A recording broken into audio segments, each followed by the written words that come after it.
Nursing एवं paramedical शिक्षा को नई दिशा देने के उद्देश्य से पटना के बेलदारी चक में नवनिर्मित Mona school of nursing and paramedical college भवन का भव्य उद्घाटन किया गया। सोमवार 1 दिसंबर को आयोजित समारोह में मुख्य अतिथि ने विधिवत फीता काटकर परिसर का शुभारंभ किया। कार्यक्रम की शुरुआत पारंपरिक वैदिक पूजा आचार्य के साथ हुई। बनारस से आए आचार्यों ने पूरे विधि विधान के साथ पूजा संपन्न कराई और संस्थान के उज्जवल भविष्य की कामना की। पूजा उपरांत चेयरमैन डॉक्टर टी के सिंह ने उपस्थित अतिथियों, अभिभावकों और छात्रों का स्वागत करते हुए कहा कि नया परिसर आधुनिक सुविधाओं से युक्त होगा और यहां गुणवत्तापूर्ण नर्सिंग एवं पैरामेडिकल शिक्षा प्रदान की जाएगी। उन्होंने कहा कि संस्थान का उद्देश्य ग्रामीण और शहरी क्षेत्रों के विद्यार्थियों को एक ऐसा शैक्षणिक वातावरण उपलब्ध कराना है जहां वे बेहतर स्वास्थ्य सेवाओं के लिए प्रशिक्षित हो सके। सुबह 8 बजे से गृह प्रवेश पूजा प्रारंभ हुई तथा दोपहर 1 बजे से प्रसाद वितरण एवं प्रतिभोज का आयोजन हुआ। इस अवसर पर संस्थापक प्रेमचंद सिंह सेनामती देवी, निदेशक डॉक्टर स्मिता सिंह सहित कई गणमान्य व्यक्ति उपस्थित रहे। सभी ने नए परिसर के शुभारंभ पर संस्था को शुभकामनाएं दी और इस क्षेत्र में स्वास्थ्य शिक्षा के नए केंद्र के रूप में सराहा किया।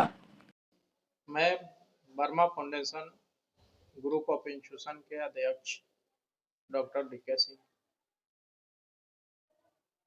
पटना में वर्मा फाउंडेशन के माध्यम से 5 संस्थान चलती है, जिसमें आज हम लोग नई भवन का उद्घाटन किए। Mona school of nursing paramedical college Agam Kuan Patna में, Mona law college, Mona polytechnic college, Mona professional college और Verma college of nursing paramedical science Anaith Ara में। इसके पिछले साल में हम लोग वर्मा कॉलेज का उद्घाटन किए थे वर्मा फाउंडेशन के माध्यम से, और आज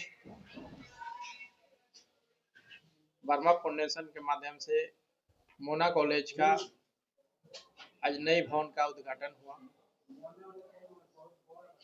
और यहाँ पर हमारी संस्था में वर्मा फाउंडेशन में जो law, polytechnic, BBA, BCA, nursing से संबंधित जितने भी कोर्सेज होते हैं, जिसमें स्कॉलरशिप के माध्यम से भी हमारे यहाँ छात्रवृत्ति के माध्यम से पढ़ाई होती है, जिसमें फर्स्ट, सेकंड, थर्ड जो भी बच्चे आते हैं, ये वर्मा फाउंडेशन के खर्चा से ही पढ़ाई होती है।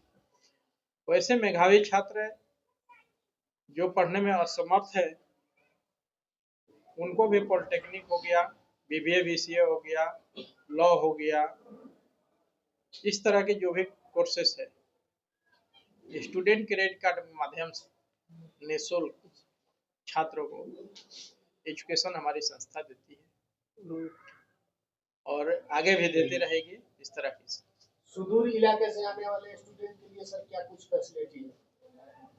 देखिए, सुदूर इलाके से बिहार के या बिहार से बाहर के बिहार के ही लोगों को बता दें कि वैसे छात्र जो कि एससी एसटी से है या कोई भी समाज से है, जो एक नीचे तबके लोग के हैं, जिनको गार्जियन पढ़ाने में असमर्थ है, वैसे भी छात्र अगर हमारे संस्था में आते हैं, उनको भी निःशुल्क हमारे यहाँ स्टूडेंट क्रेडिट कार्ड के माध्यम से उनको निःशुल्क शिक्षा दिया जाएगा। आर्थिक रूप से कमजोर जो बच्चे हों, चाहे वो एसटी एसटी के हो, चाहे अति पिछड़ा के हो, चाहे सामान्य का हो, उसके लिए क्या सुविधा होगी सर? सिर्फ एसटी एससी के बच्चे के लिए कि जो आर्थिक रूप से पिछड़ा हुआ उस बच्चे के लिए? आर्थिक पिछड़े हुए, दबे हुए, कुचले हुए, जो कि गार्जियन सपनों में भी नहीं सोचते हैं कि हमारे बच्चा एजुकेशन लेके कुछ करे, वैसे छात्र छात्रा है हमारी संस्था कराती है। एजुकेशन देके उसको प्लेसमेंट देने तक हमारी संस्था काम करती है। और हर साल, आज करीबन 4-5 साल बैक जाइएगा, 5 साल से हम लोग मेधावी छात्रवृत्ति करते हैं, जिसमें फर्स्ट, सेकंड, थर्ड जो भी छात्र आते हैं, वे वर्मा फाउंडेशन उस खर्चे पर उसको एजुकेशन देती है। और जो भी छात्र अगर उस मेधावी छात्रवृत्ति में जो बैठते हैं उनको भी 5,000 से लेके 1 लाख तक हम लोग डिस्काउंट देने का काम करते क्या कुछ फीस रहेगा सर नर्सिंग के लिए? हैं। नर्सिंग में देखिए 5 कोर्सें होती है, ANM, GNM, BSc, post basic, MSc, सबका अलग अलग कैटेगरी है। और हमारे बिहार से वैसे भी छात्र आते हैं जो कि एकदम बहुत गरीब तबके के हैं, उनको भी हम लोग नर्सिंग में भी एजुकेशन, जैसे बोले फर्स्ट सेकंड थर्ड, बच्चा पढ़ने में तेज है मगर गार्जियन पढ़ाने में असमर्थ है, वो क्यों नहीं 6 लाख फीस हो या 7 लाख फीस हो या 5 लाख हो या 2 लाख हो, उनको एजुकेशन फ्री में दिया जाता है। सर आपके कॉलेज में मान लीजिए ना कि बच्चे पढ़ते हैं और प्रतिभावान हैं बच्चे आपके, चाहे किसी भी नर्सिंग से हो, तो उसके लिए भी व्यवस्था है कि जो सिर्फ फर्स्ट सेकंड थर्ड आएंगे उसके लिए व्यवस्था है? नहीं सर, हम आपको बताया कि छात्रवृत्ति को जो परीक्षा देंगे फर्स्ट सेकंड थर्ड जो भी आएंगे उनको निःशुल्क दिया जाएगा, मगर जो छात्र उस छात्रवृत्ति में परीक्षा प्रयोग में बैठेंगे उनको भी 5,000 से लेकर 1 लाख तक डिस्काउंट देंगे। बिहार में क्वालिटी ऑफ एजुकेशन पर सवाल उठता है, इस पर क्या करना चाहिए? देखिए बिहार में क्वालिटी पर सही बात है कि सवाल उठती है और उठनी भी चाहिए। बहुत सारे संस्था ऐसी हैं कि उनकी बुराइयां तो नहीं कर सकते मगर उस चीज को सुधारा जा सकता है, सुधार किया जा सकता है। लोगों तक हमारा मैसेज यही जाना चाहिए कि भाई आप लोग संस्था अगर कोई भी संस्था खोले, उस बच्चे को एजुकेशन दीजिए, ऐसा एजुकेशन दीजिए जो कि आगे हुए दर दर भटकने की जरूरत उसको न पड़े।